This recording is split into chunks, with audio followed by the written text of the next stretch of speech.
Praise the Lord.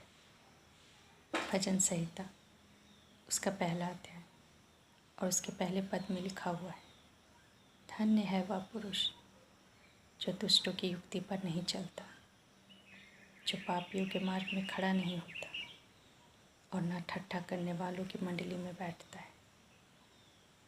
इसके अंतिम पद को हम देखें। यहाँ लिखा है, धन्य है वह व्यक्ति जो ठट्ठा करने वालों की मंडली में नहीं बैठता। ठट्ठा यानी किसी का मजाक बनाना, किसी की हंसी उड़ाना, उसकी कमज़ोरियों पर और भी बहुत सारी बातों पर।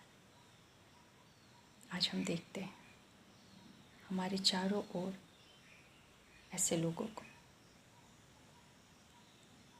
ऐसे दल, ऐसे गुट को, ऐसी मंडली को, ऐसे समूह को जो आनंद प्राप्त करने के लिए दूसरों का मजाक बनाते हैं, ठट्ठा करते हैं, उसकी हंसी उड़ाते हैं।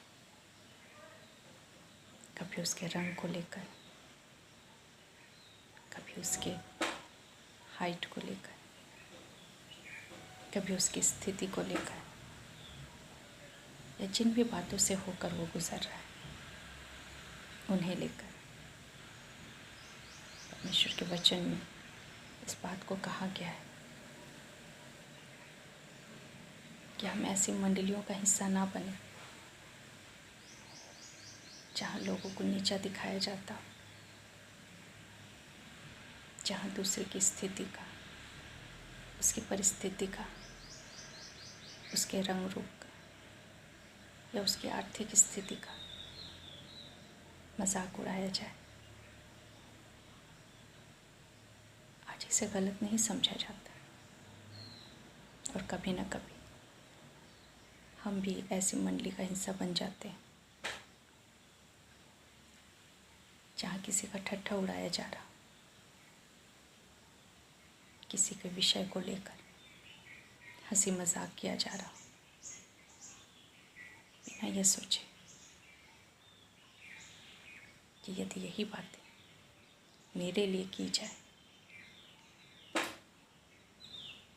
तो क्या ये हमें पसंद आएगा? क्या इसे सुनना हमारे लिए सरल होगा? कई बार हमें ये छोटी सी बात लग सकती है, लेकिन यदि यह बात इतनी छोटी होती तो परमेश्वर के वचन में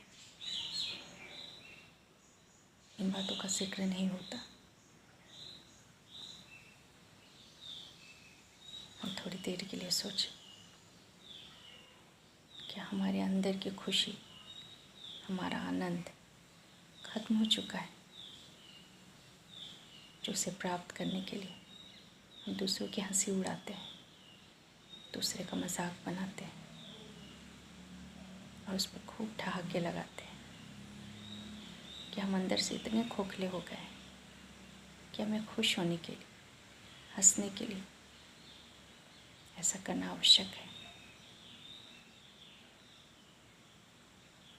हम अपने चारों ओर आज ऐसे समाज को देखते हैं जब हर बात का,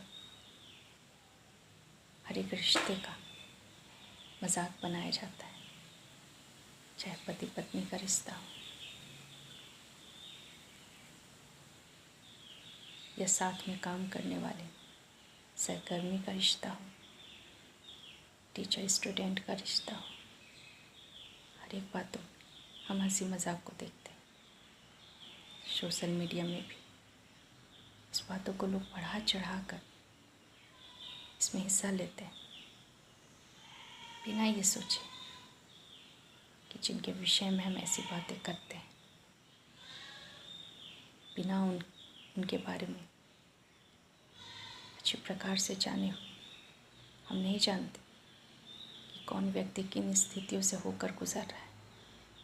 हो सकता है वो अंदर से पहले से ही टूटा हुआ हो, जीवन में संघर्ष कर रहा हो। हम उसकी मदद तो नहीं करते, उसे सहारा तो नहीं देते, लेकिन इस तरह से हंसी ठट्टों में उसे उड़ाकर उसके जीवन को और दयनीय बना देते हैं। अगर परमेश्वर ने हमें अच्छी स्थिति में रखा है, अच्छा रूप रंग दिया है, अच्छी आर्थिक स्थिति दी है, बुद्धि दी है, तो क्या यह आवश्यक है कि जिनके पास इन चीज़ों की कमी है हम उनका मजाक उड़ाएं?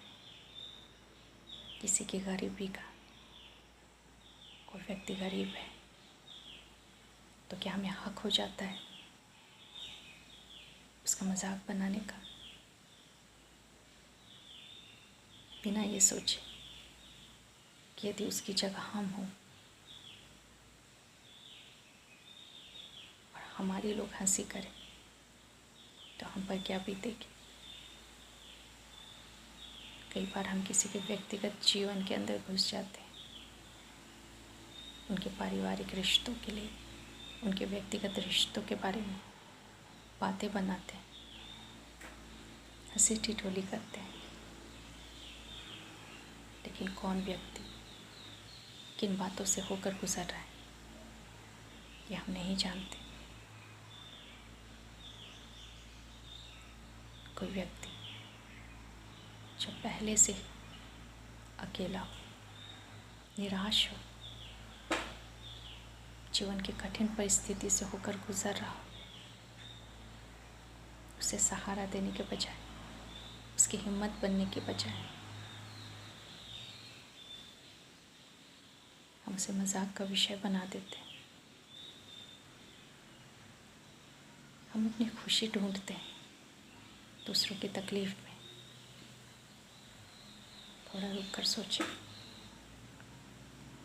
आज दूसरों की तकलीफ क्या हमारे लिए मजाक का विषय है? हम जिस भी मंडली के हो, जिस भी समूह में हम उठते बैठते हो, हमें ध्यान देना है कि कहीं वहाँ ऐसी ही बातें तो नहीं होती कि परमेश्वर के वचन के विरुद्ध है। परमेश्वर का वचन कहता है, धन्य है वह व्यक्ति जो ठट्ठा करने वालों की मंडली में नहीं बैठता। परमेश्वर हमसे कहना चाहता है कि ऐसे समूहों से, ऐसे ग्रुप से, ऐसी मंडली से हमें बाहर निकल जाना है जहाँ ऐसी बातें होती हैं, क्योंकि कहीं ना कहीं हम परमेश्वर के हृदय को चोट पहुँचा रहे हैं। याद रखें, जिस व्यक्ति का हम ठट्ठा उड़ा रहे हैं, जिसका मजाक बना रहे हैं, वो व्यक्ति परमेश्वर की समानता और स्वरूप में रचा गया है। वो परमेश्वर की कृति है,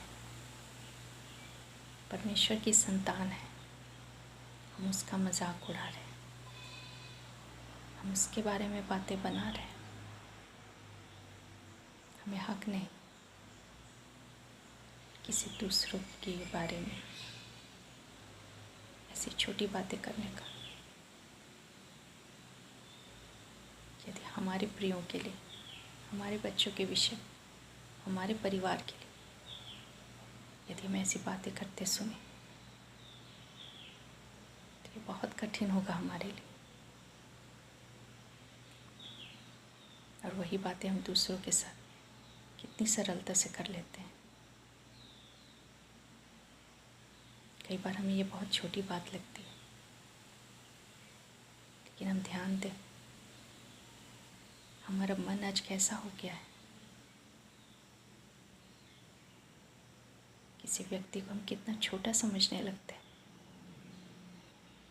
उसकी ज़िंदगी को,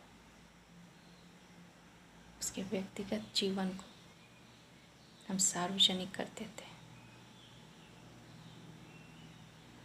हो सकता है उसके जीवन से गलती हुई हो, तो क्या हमें ऐसे सबके सामने उसकी हंसी उड़ानी चाहिए? हमसे भी गलतियाँ होती हैं, और हमारी गलतियों को भी किसी मंच पर, किसी मंडली के बीच में ऐसे उपहास उड़ाया जाए, हंसी उड़ाई जाए, हमारी क्या दशा होगी। ऐसा आरंभ से ही होता आया है, लेकिन हमें ध्यान रखना है कि परमेश्वर का स्वभाव नहीं है।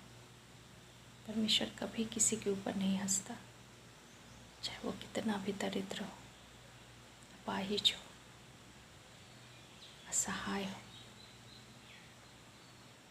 परमेश्वर उसकी ताकत बनता है, उसे गले लगाता है, उसे मौके देता है अपने जीवन को बेहतर करने का। और हम मनुष्य होकर ऐसे लोगों की बिना मदद किए हम उल्टा उनकी हंसी मजाक करके हम उन्हें और भी दयनीय स्थिति में ला देते हैं। वचन बताता है कि जब यीशु मसीह पकड़वाए जाते हैं और क्रूस पर चढ़ाने के लिए जब तैयारियां हो रही होती हैं, तब वहाँ हज़ारों लोग थे जो यीशु मसीह का भी इसी प्रकार से मजाक बना रहे थे। हेरोदेस राजा, वो भी यीशु मसीह का उपहास करता है। जो सैनिक लोग वहाँ थे वो भी उसकी ठट्ठा उड़ाते हैं। जो ये सब कुछ देखने के लिए आए हुए लोग थे, शास्त्री और फरीसी, वो लोग भी यीशु मसीह का मजाक उड़ाते हैं कि इसने दूसरों को बचाया और ये अब खुद को नहीं बचा सकता। यदि ये क्रूस पर से उतर है तब हम इस पर विश्वास करेंगे। और भी कई तरह की बातें वो यीशु मसीह के विषय में कर रहे थे। आज हमारी दशा भी कुछ ऐसी ही तो नहीं। हम नहीं जानते किसी के जीवन में क्या हो रहा है, परमेश्वर उसके जीवन में क्या कर रहा है, यह हम नहीं जान सकते। तो हमें किसी के जीवन के विषय में ऐसी बातें नहीं करनी चाहिए, क्योंकि ऐसा करके हम शैतान को अवसर देते हैं कि वो हमारे अंदर काम कर सके। परमेश्वर के स्वरूप और समानता में हम बनाए गए, और उसी प्रकार सामने वाला व्यक्ति भी परमेश्वर की उसी छवि में बनाया गया है, जिसे आज देखकर हम हंसते हैं। कोई अपाहिज है, क्या हमारे हाथ उसकी मदद के लिए बढ़ते हैं, या उसकी दशा को देखकर हम हंसी ठिठोली करते हैं। कोई आर्थिक रूप से कमज़ोर है, गरीब है या भिखारी है, तो क्या हम उसकी मदद करते हैं या उसकी स्थिति पर हंसते हैं। यदि किसी पति पत्नी के रिश्ते खराब दौर से गुजर रहे हैं, तो क्या हम उनकी मदद करते हैं उनके रिश्तों को सही होने में, एक दूसरे को समझने में, एक दूसरे के लिए क्या मदद का हाथ बढ़ाते हैं, या उनकी स्थिति को लेकर हम दूसरों के साथ हंसी मजाक करते हैं, मजाक बनाते हैं। वचन कहता है कि जो कुछ हम बोते हैं वापस वही प्राप्त करते हैं, और कई गुना प्राप्त करते हैं। वचन में ये भी लिखा है कि परमेश्वर हर एक बात का, चाहे वो अच्छी हो या बुरी हो, हर एक बात का वो लेखा लेगा, और हर एक के कामों के अनुसार उसके पास प्रतिफल है हमें देने को। ये छोटी छोटी बातें हमारे परमेश्वर को शोकित करती है, पवित्र आत्मा को शोकित करती है। वो पवित्र आत्मा जो हमारे अंदर है, और वही आत्मा जो सामने वाले व्यक्ति के अंदर है। जब हम उसका मजाक बनाते हैं तो हम सर्वशक्तिमान परमेश्वर का मजाक बनाते हैं।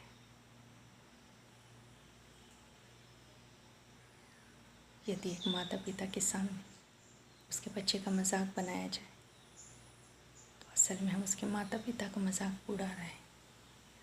वैसे ही जब सर्वशक्तिमान परमेश्वर के संतानों के लिए हम अपशब्द कहते हैं, उनका उपहास उड़ाते हैं, उनका मजाक बनाते हैं, तो असल में हम परमेश्वर को हंसी और ठिठोली में उड़ा रहे हैं। हम ध्यान रखें, ऐसे लोगों से दूर रहें, ऐसे समूह से दूर रहें, ऐसे मनोरंजन से दूर रहें जो दूसरों का उपहास उड़ाते हैं, दूसरों के जीवन को तुच्छ समझते हैं, किसी के भी जीवन में बिना उनकी अनुमति के अंदर तक घुस जाते हैं और उनकी कमज़ोरियों को बाहर निकालकर संसार के सामने लाकर उनका मजाक बनाते हैं। हमारा परमेश्वर ऐसा नहीं सिखाता, यीशु हमें ऐसा नहीं सिखाता, लेकिन वो कहता है कि उसने हमें मेल प्रेम की आत्मा दी है कि हम हर किसी के लिए अपने हृदय में प्रेम और सहानुभूति रखें। जो गड्ढे में पड़े हुए हैं उन्हें बाहर निकालें, ताकि हम उन्हें और धकेल दें अंधेरे में, अकेलेपन में। परमेश्वर ने हमारे जीवन में बहुत कुछ दिया है जिसे देखकर हम आनंदित हो सकते हैं, खुश हो सकते हैं। परमेश्वर ने हमें परिवार दिए, बाल बच्चे दिए हैं, इतनी सुंदर प्रकृति दी है जिसे हम देखकर हम आनंदित हो सकते हैं। हमें ऐसे आनंद की आवश्यकता नहीं जिसके लिए हमें दूसरों का उपहास उड़ाना पड़े, दूसरों का मजाक बनाना पड़े, दूसरों के साथ ठट्ठा करनी पड़े। वचन बताता है कि परमेश्वर के निकट आनंद की भरपूरी है। जब हम परमेश्वर के निकट होते हैं तो हमें आनंदित होने के लिए, प्रसन्न होने के लिए किसी का मजाक बनाने की आवश्यकता नहीं, लेकिन परमेश्वर स्वयं हमारा आनंद है और वो हमें ऐसा बनाता है ताकि सामने वाले के व्यक्ति के जीवन में हम उसी खुशी को, उसी प्रसन्नता को, उसी आनंद को पो सके, ना कि उसके जीवन को हम उपहास में बदल दें। परमेश्वर हम सबकी सहायता करें, आज इस बात में अगुवाई करें कि हम किसी भी ऐसे व्यक्ति का हम मजाक न बनाएं जो पहले से पीड़ित है, जो पहले से दुखी है, जो पहले से संघर्ष कर रहा है, लेकिन हमारा हाथ सदा मदद के लिए बढ़े। उनके जीवन में हम कुछ खुशियाँ ला पाए, उन्हें कुछ पल के लिए